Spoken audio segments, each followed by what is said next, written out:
You can always photo. Good to see you. Good to see you. Thank you. I'm the chief carpenter. Thank you. You can follow. Listen. My beloved, let me tell you something about life. I'm right here in Yelwata in Benue State. I've been praying, fasting for this village. When the Fulani terrorists invaded this area in Benue, many people have visited this place. We thank God that God has raised this man from US. He has restored hope to the hopeless. And we give God the glory for what he has done. As Jesus said, I was shelterless, he gave me shelter. American Christian, you have a lot to do to support us.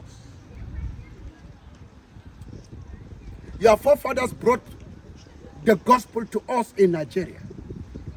Some of them died on the high sea. Some of them could not go back to their country anymore. Some of them were buried in this place because of mosquito bite, malaria. After we have accepted the gospel and we are living our life with the gospel, then here comes Islam. Islam has war. They are taking over our land. They have war by committing a lot of atrocity to our people because we are Christian.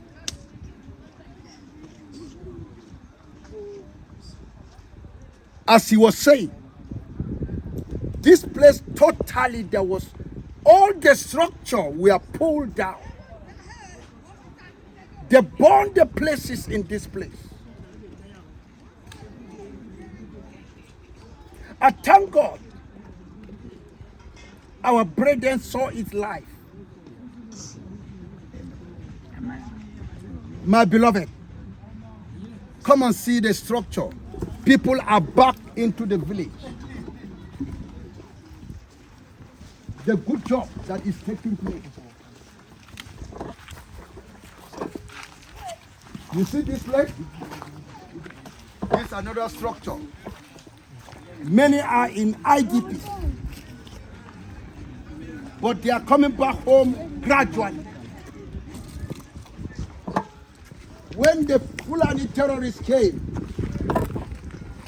they destroyed huts like this to the foundation level. People have to be forced to leave.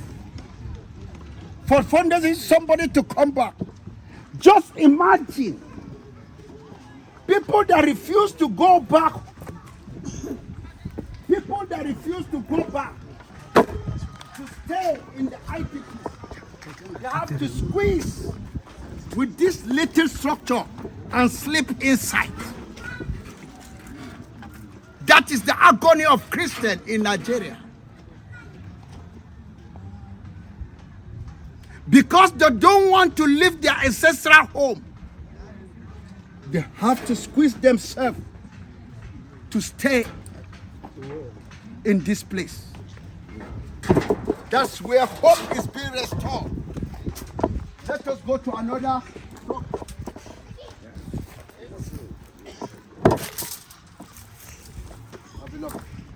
For 6 months. For 6 months. For 6 months, there was no intervention.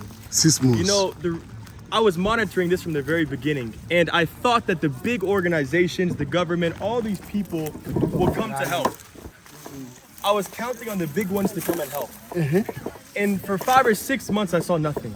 I talked to the people on the ground. Not one thing rebuilt, no initiative for rebuilding. And I said that, you know what? I will go and I will do this. I don't know how much money that we have. I don't know how many houses we can build, but I said I'm gonna begin in faith. That we're gonna go, even if it's one house, we're not gonna sit here in silence and be inactive. We're gonna come, we're gonna build. We're gonna bring hope. And so now we've almost rebuilt every single home in Yelwata town. Over the next 2 weeks, all the homes will be finished in Yelwata town, almost 35 homes. And so this is an example here. This home right here was burned. This was burned. A family was living here. And they were attacked, and this was destroyed by the Fulani. It wasn't burned by Christians. It wasn't burned because of a tribal clash. It was burned because 1,000 Fulani terrorists came in on motorbikes, and they killed, they massacred, and they destroyed the livelihood of Christians. This is the home. This. And if someone doesn't come to help them, how can they stay here? If they've saved money for years and years to build, and in one night it's gone, how can they live? Their food stores are gone, their farms are destroyed, their home is burned. What can the people do by themselves? They've become victims. And people are not tending to them. They don't find them to be worthy of help. And what I was saying yesterday in Guer West, north of Agagbe, is that the people in Nigeria are just as worthy. That God does not view them to be less. White, black, tribe, Muslim, Christian, life is worth. There's worth in life. And if we're Christians, we're supposed to believe that. And if we're allowing people to be massacred in mass, what does that say about our heart? It means our hearts are wicked. Our hearts are evil. And this is what we are seeing is happening everywhere in Nigeria. And so how are we going to continue to allow this? How can we watch people be beheaded, to be burned like charcoal? I've seen babies as charcoal, just laying here. We see bones in the rubble. And we think this is normal. We've accepted this to be a way of life in Nigeria. I'll tell you it's not normal. It's evil, it's wicked, and it's time that the people do something. It's time that the government actually recognizes the issue in Nigeria, that there is genocide. There is targeting of Christians. How many Fulani people have been killed by Christian militias?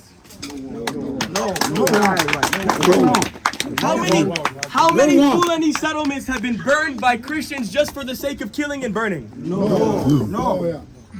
If it's about grazing, if they're competing for grazing land, why are they not also attacking their own Fulani people? Fulani people are also competition for grazing. It's not just Christians, but they're not killing Fulani. They're not burning Fulani settlements. They're only attacking and targeting Christian villages. And this is the truth, and it needs to be said, it needs to be dealt with. And people need to tell truth. And the government, the leaders, politicians, pastors, Muslim, Christian, it needs to be known, it needs to be said, it needs to be rectified now. It's 20 years too late. Yes. And this is the product. But we've made a dedication that we will not stand by in silence as this happens. We will act. We will tell the truth. We're going to come alongside the people to help them, to empower them, to encourage them, to tell them of Christ, to let them know that the God that they say they serve loves them, is with them, that he will never leave nor forsake them. And we've been called to be the light. And every home that is built in Nigeria on behalf of this is a beacon of the light of Christ. Yes. It's light. This is light that is shining. And let Yelwada be the first village that has been completely built from the ground up like this to be a testament of Christ. That you are not alone. Yes. That he is with you, even in the midst of persecution. You know, scripture says in Matthew 5 that the ones who are persecuted, they are blessed. For the kingdom of heaven is theirs. The ones that are mourning, they're blessed because they will be comforted. That God is with you. He has not forsaken you. And this needs to be said. Today, we are saying thank you, my brother. Thank you. Thank you. Thank you, others. Where are the houses that they are finished building? The houses that you have finished building? Okay. Here's one. Okay, this one is one of them. We are going to dedicate the houses, and we're going to appeal to my brothers in USA, in UK, Europe. Please, we need your help here in Benue. Thank you. If you don't help us in Benue, this evil men agenda Fulani terrorists, they will never rest. No. Amen. I'm aware. They are begging them that they should subside the attack until they brainwash America, Trump, not